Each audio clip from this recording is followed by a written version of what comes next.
The great need in our community was for a thrift shop. The people in need already didn't have money to travel to a thrift shop, so they thought that we need something closer.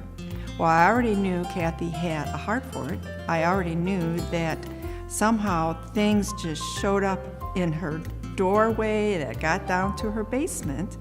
And so I approached her on it, and the timing was wonderful because God had also laid on her heart a type of ministry that involved a thrift shop type of a concept. We both believe what God has told us in the Bible.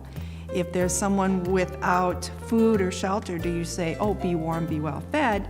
No, he says to do something about it. And so that's how the thrift shop ministry, Caring Hands, came to be.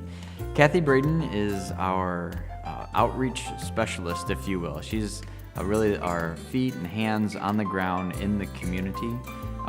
Some would call her a thrift shop manager, but she does so much more than that. She networks with local businesses, local leaders, both elected and unofficial. She partners with other charitable organizations and helps make Cross have a presence in the community in partnership with community organizations, but also in just caring for people.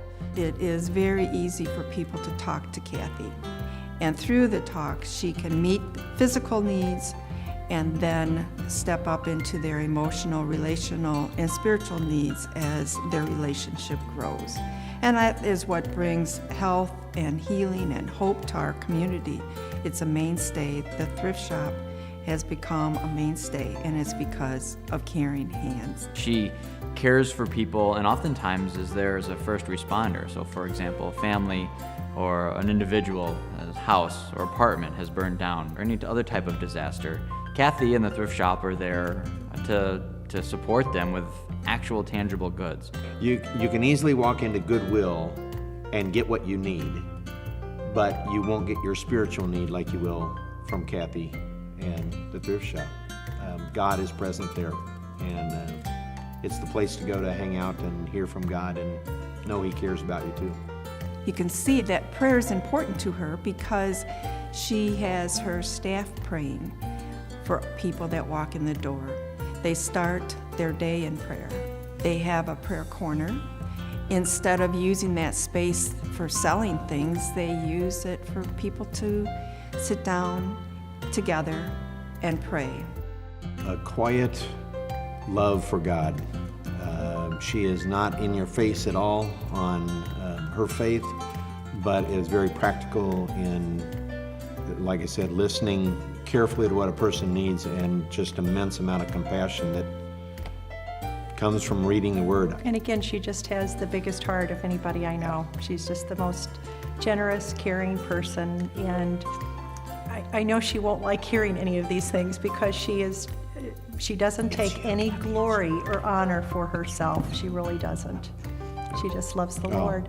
I recall a time we went to a conference. We were waiting in a bus line, and she and I were standing there, and there was a girl sitting off to the side, a young pregnant girl with a sign that said, food, I need food.